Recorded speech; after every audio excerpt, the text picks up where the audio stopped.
This is your WLAK Daily News Roundup for Lake Air, 107.5 FM and 1260 AM in Amory.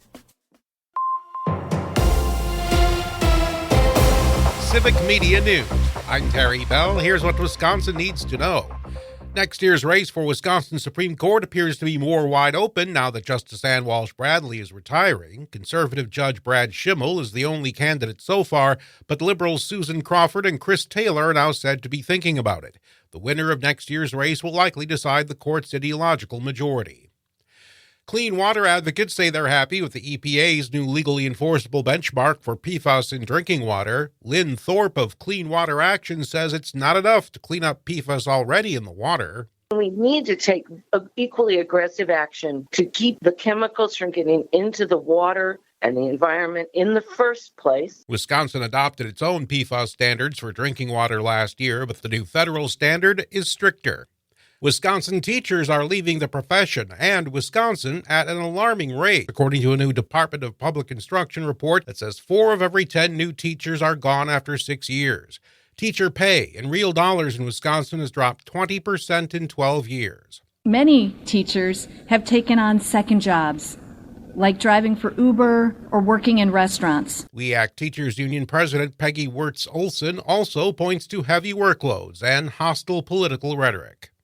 A judge is denying a Waukesha area woman's request to be released from a mental health facility. Morgan Geyser was 12 when she and a friend stabbed another girl a decade ago. They said they thought they were appeasing a fictional character called Slender Man. The judge ruled yesterday that Geyser is still a threat to herself and others.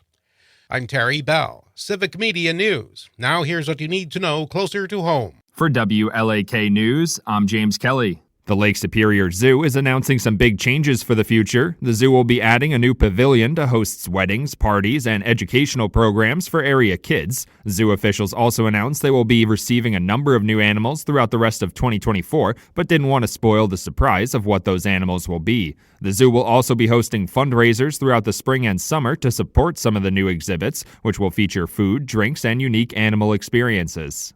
Superior National Forest officials are looking for public input on plans for the Boundary Waters Canoe area. According to a Northern News Now report, forest officials will host another virtual open house next week to give residents a chance to share what they think should be changed or preserved in the area. Officials say the management plan for the Boundary Waters Canoe area is well overdue for an update, and as a popular place for residents to visit, they should have a say in what the new plan looks like.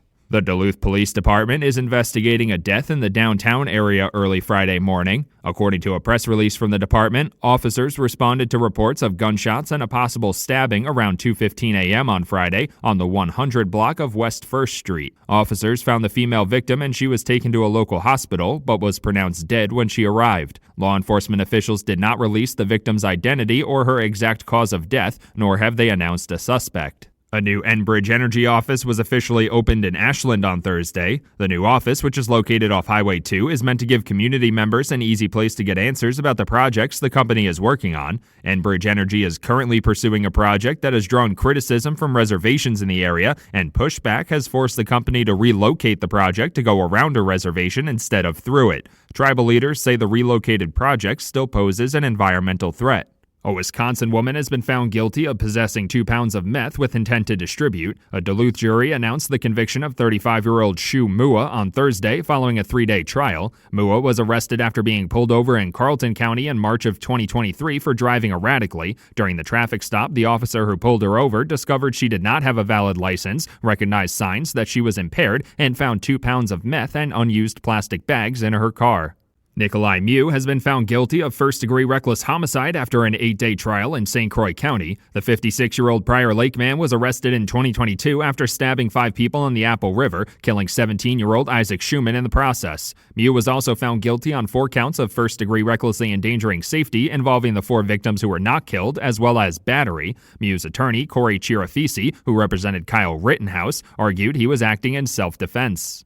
The Duluth Airport Authority unveiled the design and plans for its new air traffic control tower at a public meeting on Wednesday. The tower, which was built in the 1950s, no longer meets the required standards set by the Federal Aviation Administration, and the Airport Authority is still seeking additional funding to make the upgrades possible. The total cost of the project is expected to be around $66 million, of which $40 million is still needed. Officials are hoping for more funding from legislative sources.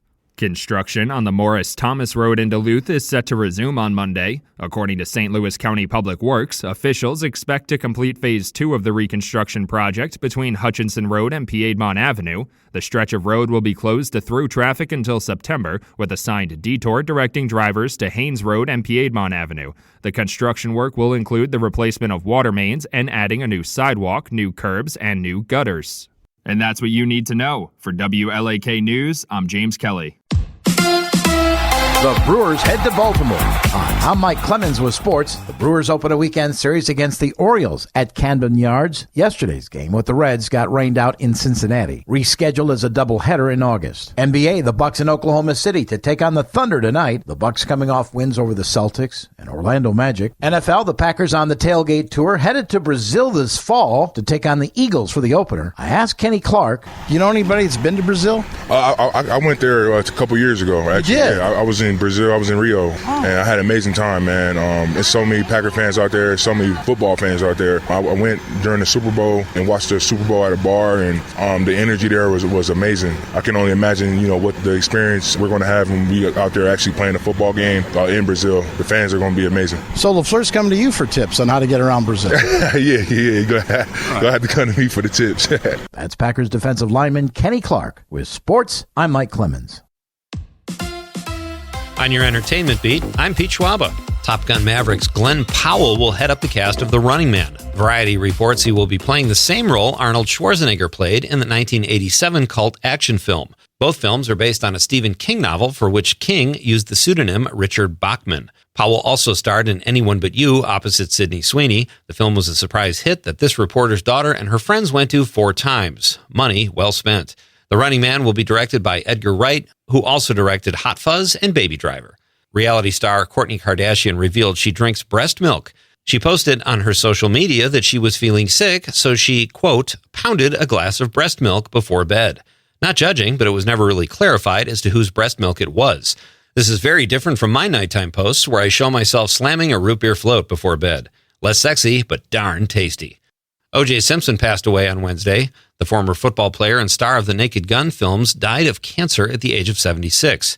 Simpson was accused of killing his ex-wife Nicole Brown Simpson and Ron Goldman in 1994, but was found not guilty in what some have deemed the trial of the century.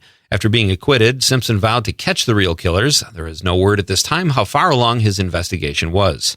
Barbie star Margot Robbie is in talks to star in a film based on the board game Monopoly. Yes, Hollywood is officially out of ideas.